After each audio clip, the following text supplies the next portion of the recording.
자, 이제 본격적으로 국내 증시 투자 전략 같이 고민해 보겠습니다. 자, 이번 주 드디어 관세에 대한 한미 간 논의가 탐색전에서 벗어나서 본격적인 협상 국면을 맞이하게 됩니다. 구체적인 일정의 경우에는 아직 미정이지만 현지 시간으로 24일에서 25일 정도가 유력한 걸로 전해진 상황인데요. 자, 이 관세 협상을 하기 위해서는 어떠한 카드가 필요할 텐데 과연 조선, LNG 유효한 키로 작용될까요? 이번 주 협상에서 기대를 걸어볼 만한 시장의 키워드는 뭐가 있는지 첫 번째로 같이 고민해 보겠습니다. 자, 섹터별로 좀 들어가 보시면요. 먼저는 바이오죠. 지난주 일라일릴리가 쏘아 올린 공, 이번 주에는 아마케가 받아낼 수 있을까요?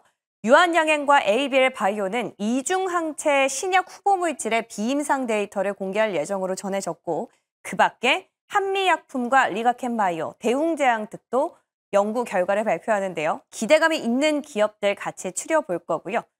두 번째는 반도체입니다. SK하이닉스와 한미반도체, TC본더 관련 갈등을 봉합하기 위해서 물밑 조율 중인 걸로 파악이 됐죠. 두 회사 모두 최근에 불거진 갈등에 대해서는 공식적인 입장을 밝히진 않았지만 SK하이닉스 측이 한미반도체를 찾아가서 의견을 조율한 걸로 전해졌는데요. 그런데 오히려 이번 갈등 덕분에 삼성전자와 협력하는 상황으로 갈지도 관전 포인트입니다. 한미반도체 내부적으로는 삼성전자랑 협력 가능성도 열려있다라는 얘기가 나오고 있다고 하는데요. 자, 여기에 이번 주에는 또 빅테크들 실적도 예정이 돼 있는 만큼 반도체 투자 전략에 대해서 다시 유효한 게 있는지 점검해 보도록 하겠습니다. 자, 끝으로는 주말 사이에 로봇 관련 이슈가 상당히 많았는데요. 중국에서는 세계 최초로 열린 휴머노이드 로봇 마라톤 대회가 있었죠. 물론 사건, 사고도 참 많았지만 전문가들은 이러한 마라톤 대회가 열린 것만으로도 아주 상징적이다, 의미가 있다라고 평가를 하고 있습니다. 자, 이런 가운데 테슬라는 조금 다른 결의 이슈가 있었죠. 미중 무역 전쟁의 여파로 인해서 옵티머스 생산 계획에 차질이 예상된다는 보도가 전해지기도 했는데 로봇의 패권 전쟁에서 승기는 중국이 쥐게 되는 걸까요? 고래 싸움에서 국내 로봇주들은 어떤 새로운 모멘텀이 있는 건지, 혹시 대선 정책과 관련해서 많은 산업들이 거론되고 있는 요즘인데 그중에 하나가 될 가능성은 없는 건지 오랜만에 로봇에 대한 관심들도 풀어가 보겠습니다. 자, 한 주를 새롭게 시작하는 월요일인 만큼 주간 일정도 확인해 봐야겠죠. 자, 일정 한번 보겠습니다.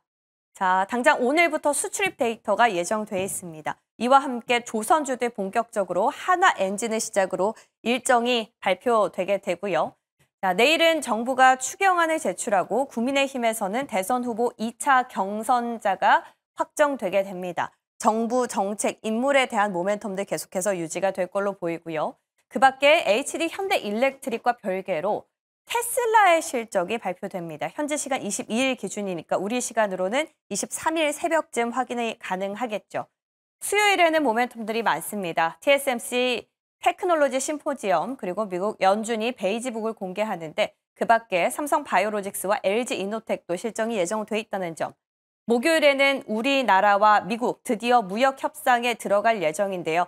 역시 마찬가지로 현지 시간 기준이고요. 실적도 상당히 많습니다. SK하이닉스부터 현대차, HD 현대중공업, 그리고 미국에서는 빅테크 대표 주자인 알파벳도 실적 이번 분기 성적표를 내놓습니다. 과연 반도체 주들 향방을 어떻게 잡아가야 할지 좀 가닥이 나올 걸로 보이고요.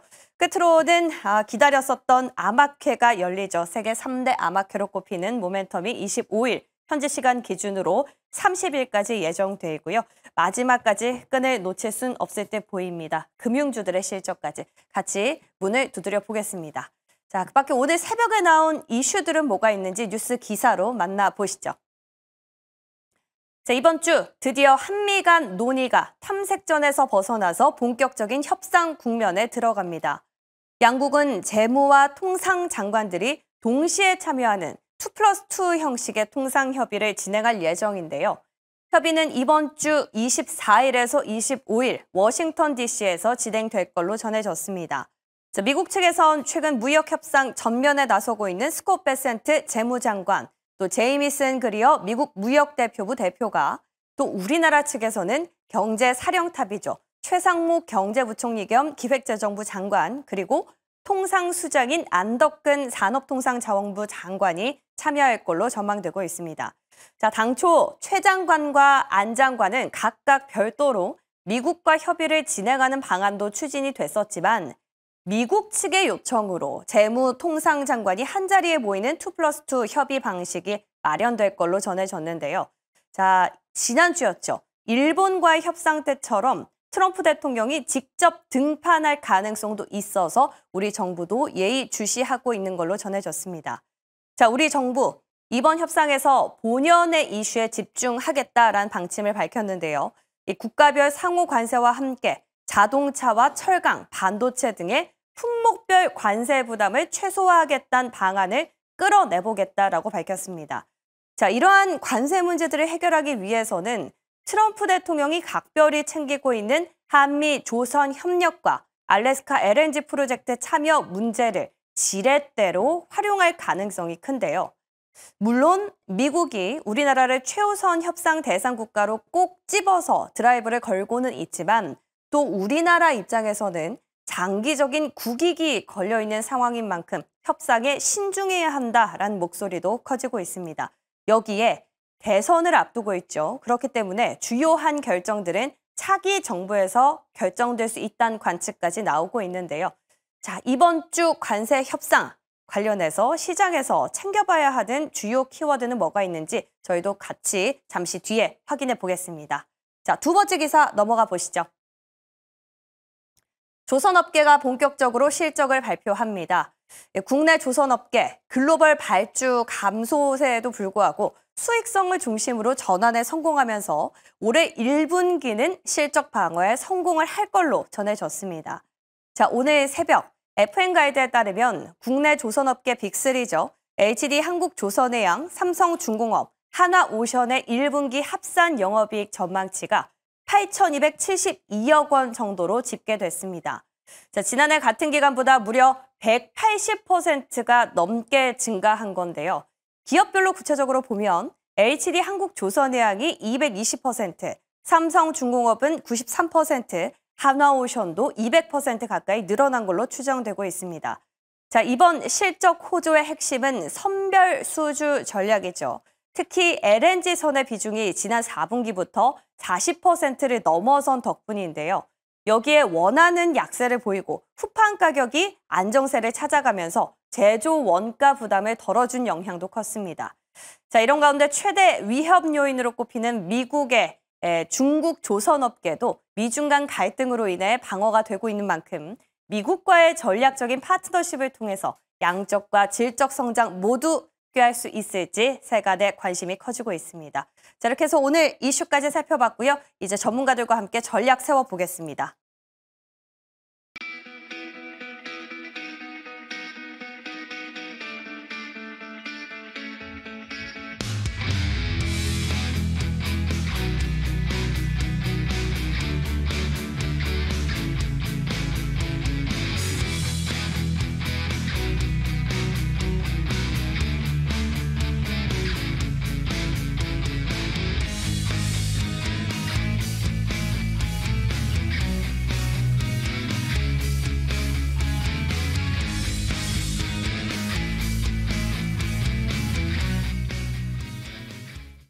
네, 새롭게 한 주를 시작하는 월요일 아침입니다. MBN골드 조선일 매니저, 퍼스트프라임 리서치 이동근 대표와 함께하겠습니다. 어서 오십시오. 안녕하십니까. 반갑습니다. 주말 잘 보내셨나요? 네, 주말 잘 보내셨죠? 네, 감사합니다.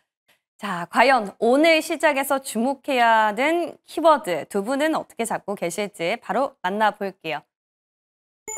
실적 장세와 종목 장세 비슷한 결인 듯 보입니다. 매니저님, 이제 본격적으로 조선주가 실적을 발표하지 그렇습니다. 않습니까? 네, 이번 주 24일 날 이제 HD 한국조선해양 네. 또는 이제 삼성중공업 등 아주 굵직한 기업들이 발표를 하는데 국내뿐만이 아니고 이제 미국 같은 경우에도 좀 관심을 가져야 될 때 오늘 아침 보니까 이제 많은 분들이 얘기를 하시더라고요, 이미. 뭐 테슬라 그리고 이제 뭐 인텔이나 그리고 구글 같은 경우에 알파벳 또 이제 발표가 있는데 전반적으로 봤을 때 현재의 이슈들의 가장 중요한 것은 관세 부과입니다. 그래서 실질적으로 미국 기업들 같은 경우는 관세 부과를 하기 전에 많은 선 주문들이 있을 것이다는 예상이 있는데 실질적으로 뭐 테슬라라든지 또는 일정 부분 지금 지원되고 있는 미국의 빅테크 기업들 중에 특히 반도체 기업들이 실적이 그렇게 많이 가이던스도 그렇고 퀀텀 점프 보니까 많이 늘어나지 않은 것 같아요. 보통 이제 엔비디아 같은 경우에도 작년 이제 11월 달 이후에 H20 이슈가 나오면서 그때부터 이제 중국에게 이제 수출하고 있는 것들을 특히 AI에 관련된 반도체를 규제하겠다라고 하니까 선주문이 들어와서 금년에도 굉장히 많이 늘었었는데 실적 발표하기 전에 이제 말씀드린 것처럼 이쪽 관련된 관세 관련된 이슈로 선주문이 늘어서 매출이 늘어나는지 미국 기업들 확인하셔야 될 것 같고요. 이번 주에는 뭐 미국의 테슬라 같은 경우에 우리 시각으로 23일 오전 6시 그리고 머크, 인텔 등이 24, 25 연이어 이어지는데 전체적인 내용들 말씀드린 대로 관세 이슈에 대해서 선주문해서 늘어나는지 확인해 보시고 우리나라 같은 경우는 오늘 LS 일렉트로닉 그리고 내일 HD 현대 일렉 그리고 23일 같은 경우는 삼성 바이오로직스와 OCI 24일 같은 경우는 굵직한 기업들 뭐 예를 들어서 SK 하이닉스나 현대차, HD 현대중공업 등 상섬중공업도 있고요. 많은 기업들이 실적 발표를 하니까 실적 관련된 이슈들을 꼼꼼히 살펴보시고 실적이 당연히 좋은 섹터가 굉장히 많이 주가의 움직임이 있겠죠. 이런 섹터 관련 있게 보시고요. 특히 이때부터 시작해가지고 강하게 움직이는 주도들이 나오니까 관심 있게 지켜보시기 바랍니다. 네, 실적 발표와 관련해서 일정들은 저희가 앞서 브리핑에서 정리해 드렸으니까 이 부분 한번 참고해 보시기 바라겠고요.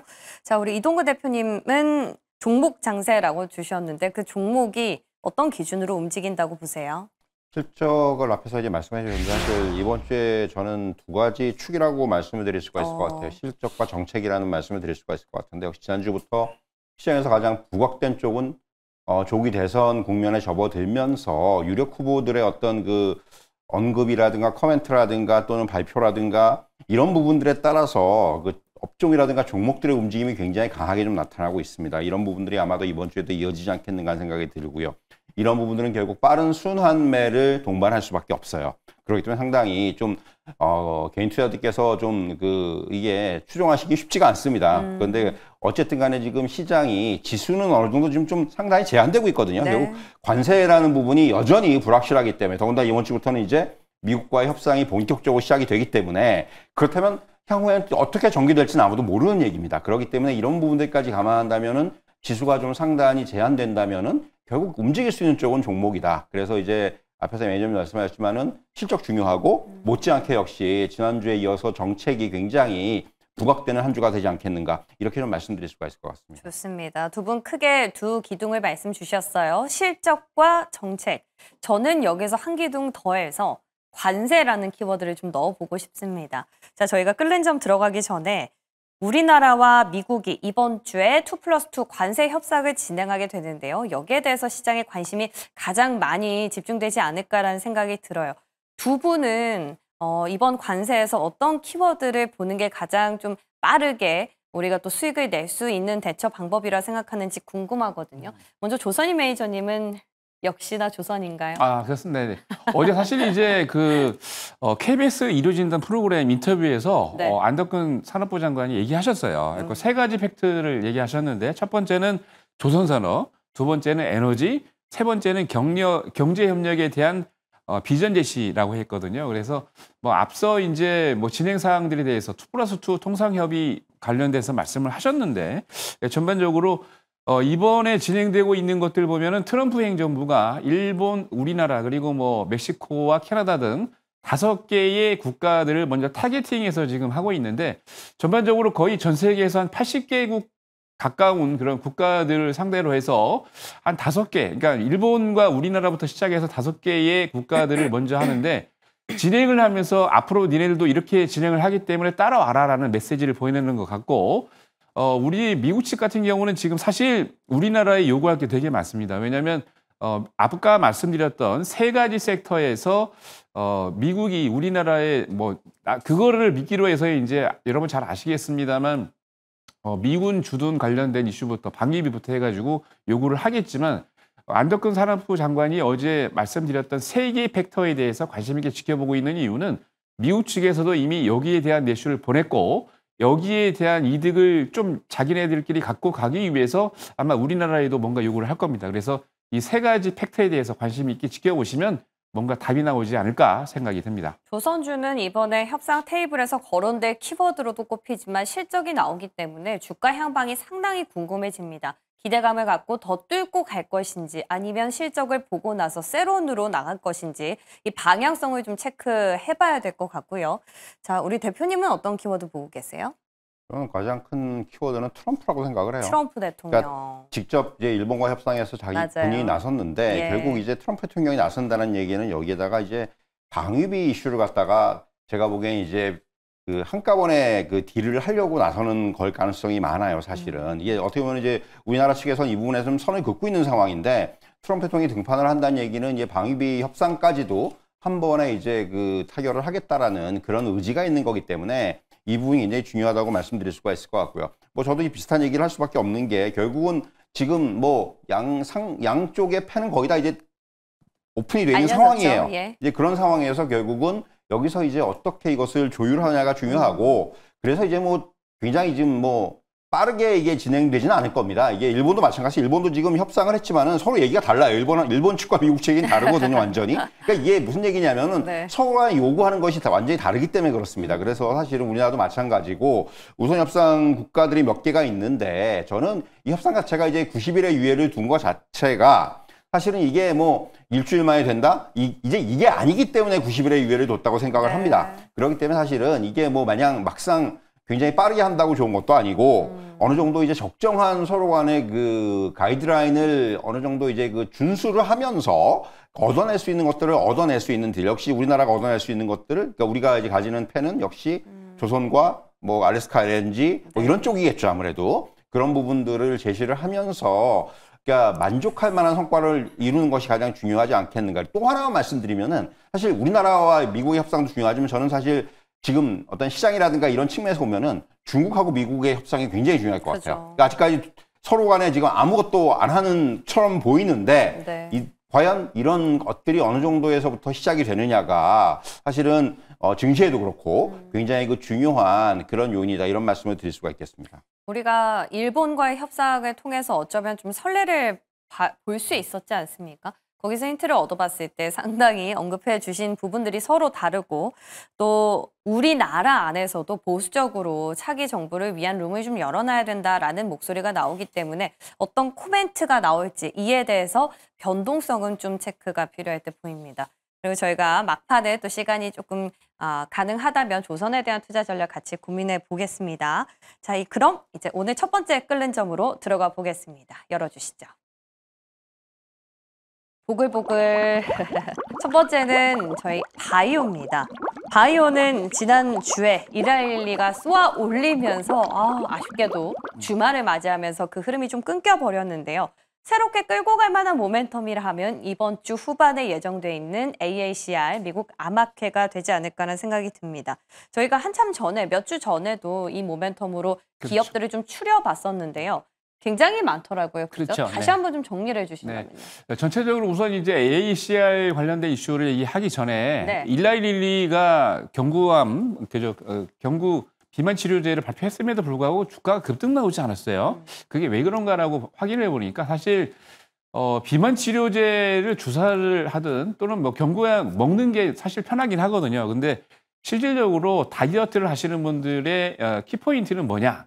먹고 주사를 맞든 아니면 약을 먹었든지 간에 살을 빨리 빼야 되는데 발표된 내용을 보니까 일라릴리 같은 경우는 한 40주 정도, 그러니까 6개월 내지 한 10개월 정도 테스트를 했는데 많게 세 분류로 나눠서 체중에 따라서 분류를 했는데 7.6% 감소가 가장 많았고 보통 이제 우리 주사를 맞는 여러분 잘 아시는 노몬돈 디스크의 그 위구비 같은 경우는 세미클로이드 방식으로 해가지고 일주일에 한 번 주사를 맞는데 사실 이게 번거롭긴 하죠. 근데 이게 한 15% 정도 감소했기 때문에 살 빼는 입장에서는 다이어트 하는 입장에서는 주사를 맞고 귀찮더라도 주사를 한 번 맞고 살을 빨리 빼는 게 낫지 않을까라고 싶어서 1112 경구용 이 비만 치료제가 이슈가 임상 통과했음에도 불구하고 그게 크게 나오지 않은 것 같아요. 그러니까 그런 이슈였고 지난주에도 저희가 이제 관심 있게 말씀을 드렸는데 25일 금요일부터 30일까지 다음 주 수요일까지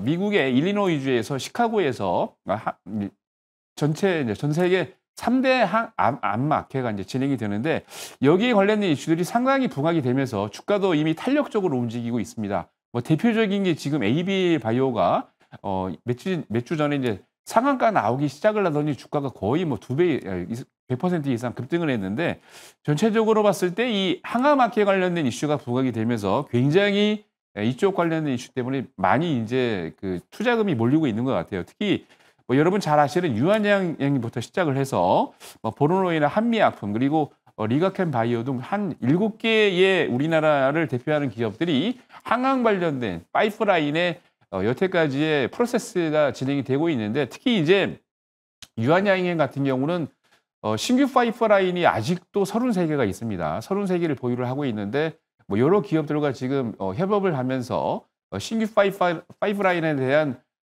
이슈가 지금 발표를 할 건데 그렇게 되면은 기본적으로 이제 라이센스 아웃도 기대를 하고 있기 때문에 여기에 대한 모멘텀 형성이 되면서 주가가 탄력적으로 움직이고 있는 것 같고요. 관련된 이슈들을 좀 보시면서 특히나 이런 큰 이슈들이 부각이 되면서 라이센스 아웃이 항상 나오기 때문에 이쪽 관련된 이슈와 함께 라이센스 아웃, 기술 이전이 되는지 한번 확인해 보시면 좋을 것 같습니다. 대표님, 이번 학회에서 네. 포인트는 뭐가 될까요? 플랫폼 기술이 될까요? 아니면 어떤 암종 같은 게 될까요? 사실 항상 이 네. AICR의 특징을 말씀드리면 네, 최근 네. 특히 몇 년 동안에 이게 좀 더 강해진 현상인데 결국 이제 가장 우선적으로 꼽는 게 후보 물질의 가치 검증이에요. 일단 이제 후보 물질들을 여기서 발표하는 경우들이 많고 우리나라도 이제 마찬가지입니다. 우리나라 그 바이오텍들도 여기서 후보 물질을 일단 검증을 받는 그런 어떤 논문이라든가 이런 걸 제출하는 경우들이 많고 그리고 이제 글로벌 빅파마들하고 기술 이전이라든가 공동 개발 협력 추진의 어떤 그런 그 이제 비즈니스 기회로 삼는 이제 그런 거죠. 그러니까 이제 AICR뿐만이 아니라 여기서 이제 여러분들이 주목하셔야 되는 부분들이 이제 4월에 미국 암학회 AICR이 있고 5월에 또 이제 뭐가 있습니까? 아스코가 있어요. 아스코는 그러네요. 미국 임상 종양학회입니다. 그러니까 3대 암학, 그러니까 우리가 세계 3대 암학회로 불리는 3개 중에 2개가 하나는 유럽이고, 네. 그러니까 2개가 4월, 5월에 있는 거예요. 이게 이렇게 연계가 되는 부분이 좀 중요하다고 생각을 하거든요. 그러니까 어차피 특히 이제 뭐 예를 들면 리가캠 같은 경우는 겹쳐요. 발표가. 네. 초록의 발표가 겹치기 때문에 이런 부분들이 상당히 저는 이게 어떤 일관성을 가지고 좀 접근할 필요가 있다. 학회가 하나가 아니고 2개라는 부분에 저는 또 주목을 해야 한다는 좀 그런 말씀을 드리고 싶고 앞서 매니저님 말씀하셨지만 사실 우리나라 기업들 지금 뭐 상당히 좀 이번에 이제 관심을 나타내는 기업들이 많은데 이게 주가 자체는 좀 이제 먼저 움직이고 있죠. 그리고 이제 움직였다가 또 빠졌다가 움직였다가 네. 이런 흐름들을 반복을 하는데 과연 그렇다면은 이제 막상 시작을 했을 때 주가가 어떻게 나타나느냐. 맞아요. 그러니까 저는 한 가지 우려되는 게 또 막상 시작하면 또 새로 나오는 거 아닌가라는 맞아요. 우려도 돼요, 한편으로는. 네. 그러니까 거기까지도 우리가 좀 염두에 둘 필요는 있을 것 같고요. 사실 저는 최근에 이제 바이오 쪽에서는 이번에 이제 암학회 말고도 좀 이슈들이 많다고 생각을 해요. 지난주에 나온 게 이제 물론 1112의 어떤 그 먹는 다이어트 약도 있습니다만은 앞에서 매니저님이 말씀하셨지만 사실 먹는 다이어트 약의 지금 가장 큰 좀 앞으로 개선해야 되는 부분은 그거예요. 우리가 예를 들면은 감기약을 먹을 때 병원 가면은 약을 지어주지만은 주사를 맞습니다. 네. 주사가 빠른가요? 약이 빠른가요? 주사가 빠르죠. 그렇죠. 이거 똑같은 얘기예요. 그러니까 네. 지금 앞에서 매니저님이 지적해 주신 게 그거거든요. 효과에 아직까지 대한, 네. 경구용 그 어떤 제재가 다이어트 효과가 높지가 않아요. 그러니까 그래서 사실은 암젠이라든가 화이자가 물론 표면적으로는 이게 부작용이 많아서 이제 그 임상을 중단했다 그러는데 사실은 그 부분을 무시 못하는 거예요. 이게 막상 효과가 그렇게 크지가 않다는 거예요. 그렇기 때문에 사실은 1112가 일단은 지금 게임 체인저 역할은 하고 있습니다만은 앞으로 넘어야 할 사안은 굉장히 많다. 결국 경구용 다이어트 약을 갖다가 이제 주사제만큼의 어떤 효능을 봐야 된다는 얘기입니다. 이게 굉장히 지금 넘어야 되는 숙제라고 말씀드릴 수가 있을 것 같아요. 또 하나 제가 이제 주목해야 하는 부분은 지금 이제 그 신약 임상에서 동물 실험을 단계적 폐지하겠다는 얘기가 나왔어요. 그렇죠. 그러면 사실은 AI 쪽. 신약 관련주들이 굉장히 주목을 받았죠. 네. 지금은 사실 우리나라 기업들 최근에 이제 그러니까 부각이 되는 그런 이제 그 바이오 내에서의 어떤 세부 섹터에서 보시면은 네. 비만 또 이제 항암 그리고 제일 중요한 건 역시 이런 플랫폼 관련주입니다. AI와 연계되어 있는 플랫폼 또는 독자적인 플랫폼 이런 관련주들이 역시 시장에서 부각이 되고 있기 때문에 이런 재료들이 계속해서 바이오 내에서는 뭔가 자체적인 동력을 만들어 줄 것 같아요. 물론 그리고 이제 중요한 부분들은 역시 이제 시장의 흐름도 될 수 있겠고 그리고 이제 또 하나는 결국은 관세 문제도 될 수가 있겠지만은 결국 그런 것들을 떠나서 계속해서 이런 개별 재료가 있는 종목들, 특히 앞에서 말씀드린 대로 AICR에서 아스코로 연결이 되는 이런 부분들은 4월, 5월에 어떤 이런 바이오 업종의 어떤 시세에 있어서는 굉장히 중요한 그런 모멘텀이 될 수가 있다. 이런 말씀을 좀 드릴 수가 있을 것 같습니다. 그러니까 AACR에 이어서 아스코까지 계속해서 긴 시결에서 좀 볼만한 기업을 보자. 다만 지난 JP모건 때처럼 오히려 열리고 나서 세론이 나올 건지에 대해서는 저희가 예측이 어렵기 때문에 이런 변동성은 감안을 해보자라는 힌트를 크게 주셨어요. 자, 그렇다면 종목별로 들어가서 어떤 기업들을 구체적으로 보고 계신지도 한번 만나볼게요. ABL 바이오, 리가켄 바이오. 사실 리가켄 바이오에 대해서 두 분 다 공통적으로 지난번에 의견을 주셨어가지고 좀 다른 기업은 어떤 게 있을까 저희가 재차 질문 드렸어요. 네, 맞아요. 그래서 오늘도 사실은 이제 리가켄 바이오를 말씀드리고 싶은데 우리 대표님이 또 딱 찍으셨다고 그래갖고 네. 제가 한 발 늦었습니다. 예. 근데 사실 이제 ABL 바이오도 상당히 좋아요.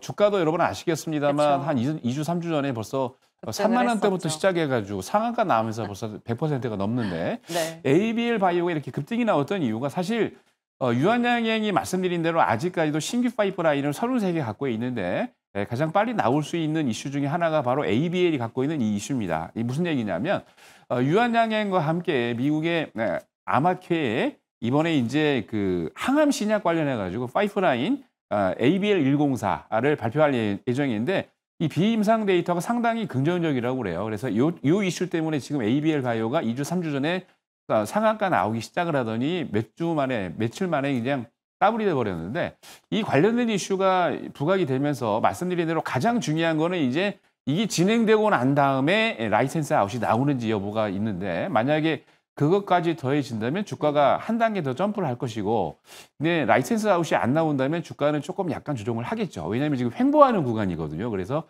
그런 내용들 보시면서 이게 이 세론 뉴스가 될지 아니면은 더 주가가 상방으로 올라갈 수 있는 룸이 마련되는 그런 이슈가 될지는 한번 지켜보시기 바랍니다. 네, ABL 바이오도 이중항체와 관련한 기술을 가진 기업이죠. 이 부분도 계속해서 아스코랑 연계가 될지 좀 궁금해집니다.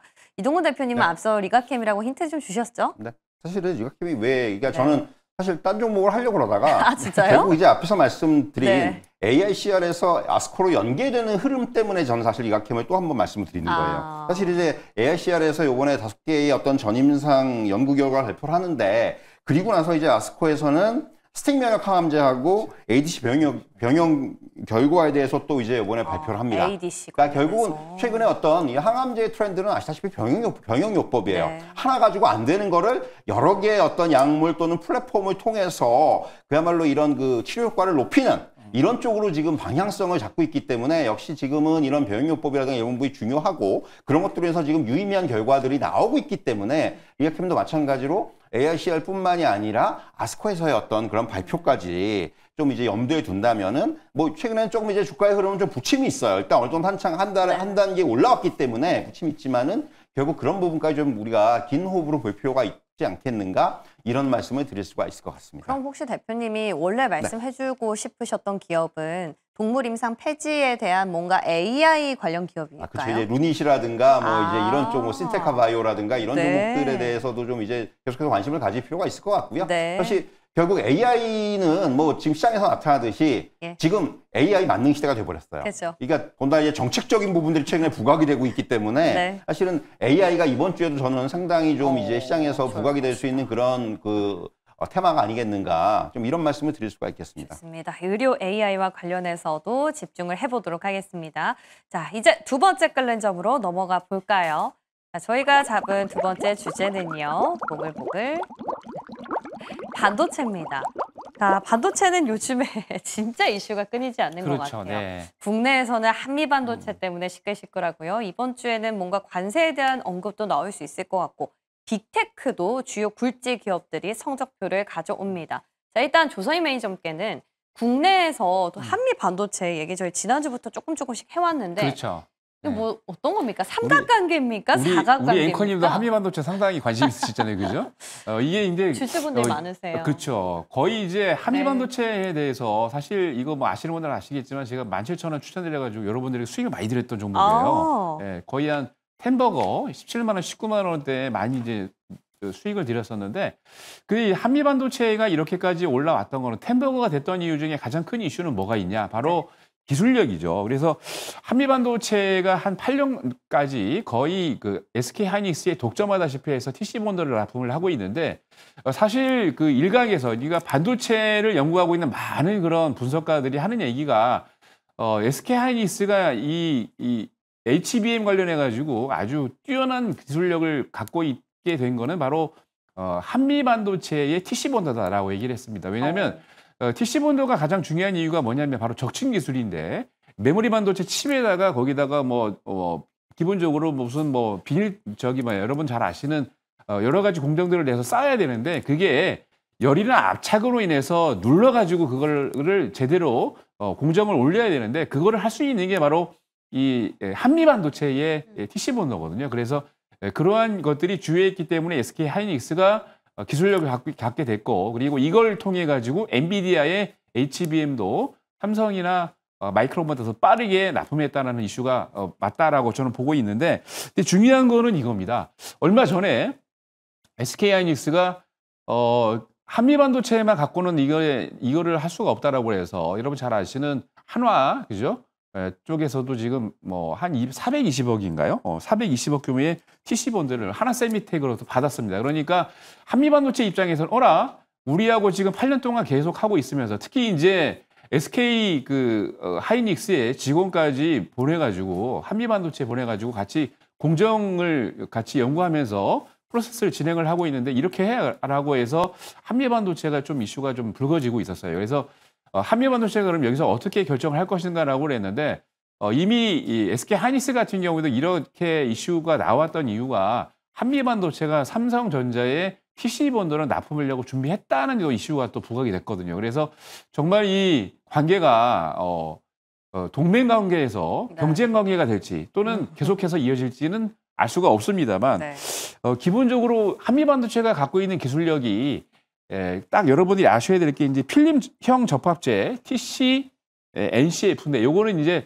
삼성전자하고 마이크론 테크놀로지 들어갈 수 있는 TC본드고요. 그리고 기본적으로 SK 하이닉스에 들어가는 거는 MUF라는 그런 기술인데 이 TC본드가 MUF 같은 경우는 지금 한화세미텍 같은 경우도 요것만 딱 갖고 있지 삼성전자나 마이크론에 들어갈 수 있는 TC본드를 만들 수가 없습니다. 그러니까 한미반도체가 한 수 위라는 거를 이미 증명을 하고 있는 거기 때문에 오히려 한미반도체는 기회가 될 수 있는데 문제는 SK 하이닉스가 TC본드에 들어가는 이 TC본드를 한미반도체의 물량을 줄이느냐 안 줄이느냐가 좀 관건인 것 같아요. 그래서 거기에 대한 관련된 이슈를 보면 좋을 것 같고 한미반도체가 이런 이슈가 나오면 주가가 탄력적으로 움직여야 되는데 주가가 좀 반등 나오기는 했는데 탄력적이지는 않습니다. 그게 조금 약간 아쉬운 면이지 않았나 싶습니다. 네, 이런 상황에서 좀 그런 고래 싸움에 새우가 등이 터지는 게 아니라 또 하나 비전의 목표가가 상향됐다라는 소식이 있었거든요.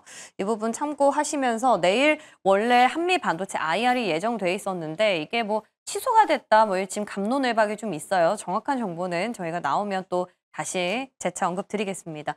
우리 이동근 대표님께는 밖에 이야기, 미국의 빅테크들 얘기 좀 들어보고 싶은데 실적 이번 분기까지는 괜찮을까요? 어떻습니까? 다음 분기가 중요한 거겠죠? 그렇죠. 이제 지금 1분기 실적은 사실은 여러분도 아시다시피 이제 선주문이라든가 이런 것들이 있기 때문에 사실 약간 왜곡이 돼 있을 수가 있어요. 예. 요번에 이제 ASMR하고 TSMC가 이제 실적을 발표했는데 약간 엇갈렸죠. TSMC는 사실 굉장히 좋은 실적이 나왔고 ASML은 일단 수주에서 약간 좀 미스가 난 측면이 이번에 오픈이 됐고 그리고 역시 향후의 가이던스도 굉장히 좀 약한 이런 모습이 나오면서 주가가 급락을 하게 했었고요. TSMC는 하여간에 관세의 영향에도 불구하고 그럼에도 사실은 고객들의 어떤 강력한 AI 수요가 지속이 되면서 이 부분을 갖다 좀 굉장히 자신있게 얘기를 했는데 사실 TSMC도 자신있게 얘기를 했지만 전 모르겠어요. 이 분기에 과연 그 자신이 정말 실제로 연결이 될지는 좀 모르겠고 그만큼 사실은 이제 이 분기 실적에 대한 불확실성은 지금 굉장히 높아져 있는 상황입니다.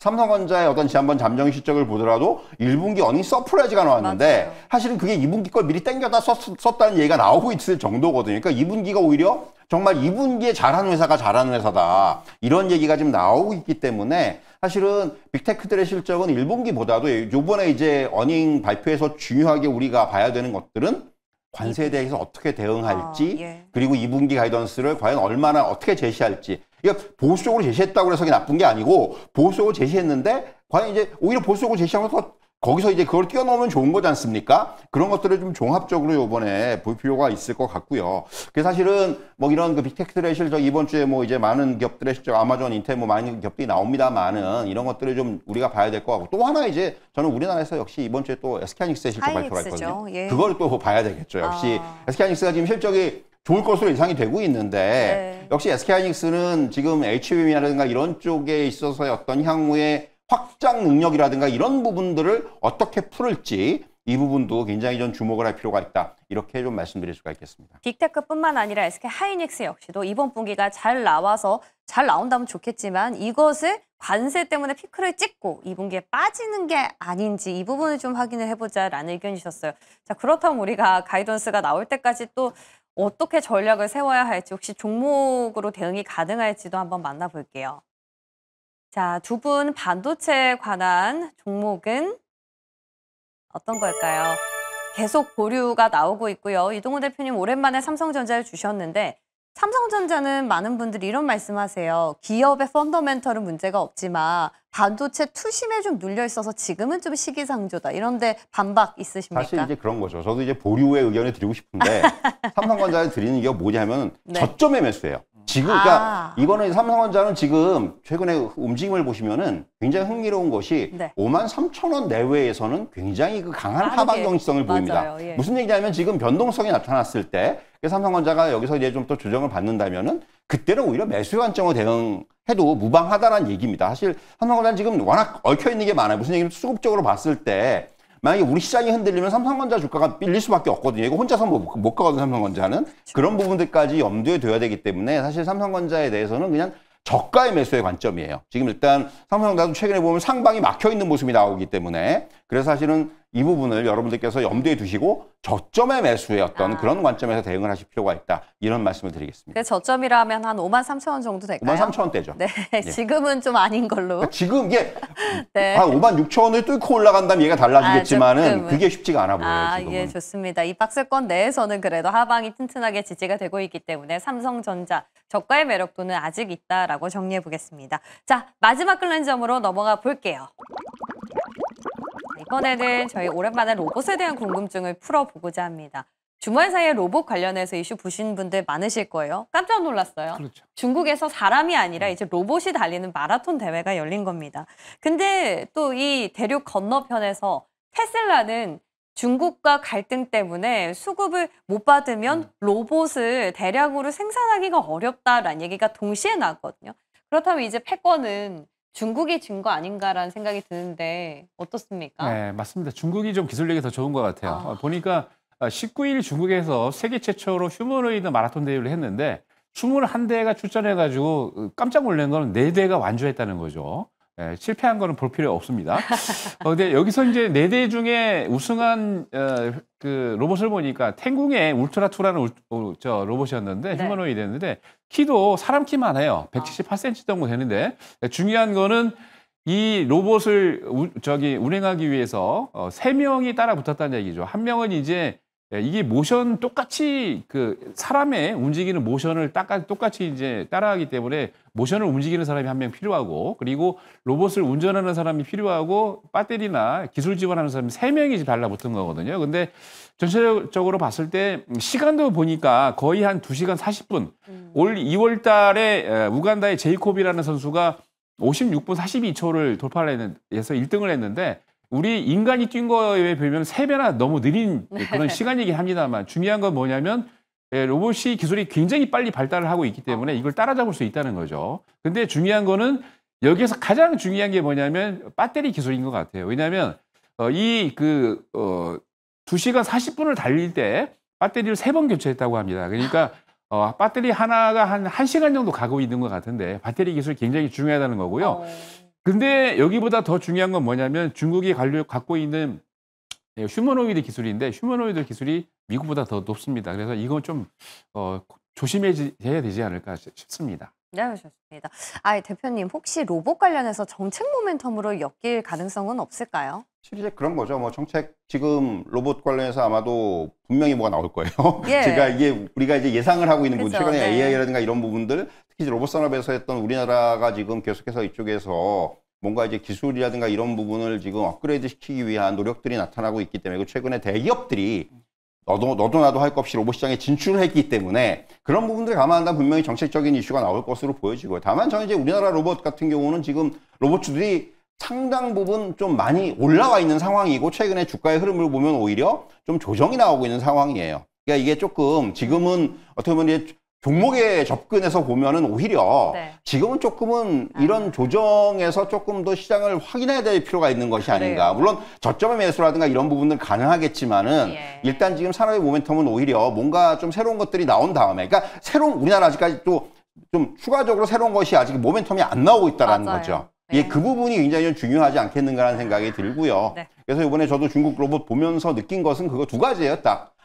이제는 이제 어떤 그 비용의 문제라든가, 미국에 대비해서 우위에 있는 건 비용이잖아요. 또 하나는 기술력. 이 두 가지가 어느 정도 이제 단계에 올라와 있기 때문에 이 부분이 우리나라도 결국은 가야 될 길이 아닌가. 이런 말씀을 좀 드릴 수가 있을 것 같습니다. 그러나 국내에서 모멘텀이 없어서 좀 아쉽다라는 힌트 주셨는데요. 투자 의견 종목으로 한번 만나볼게요.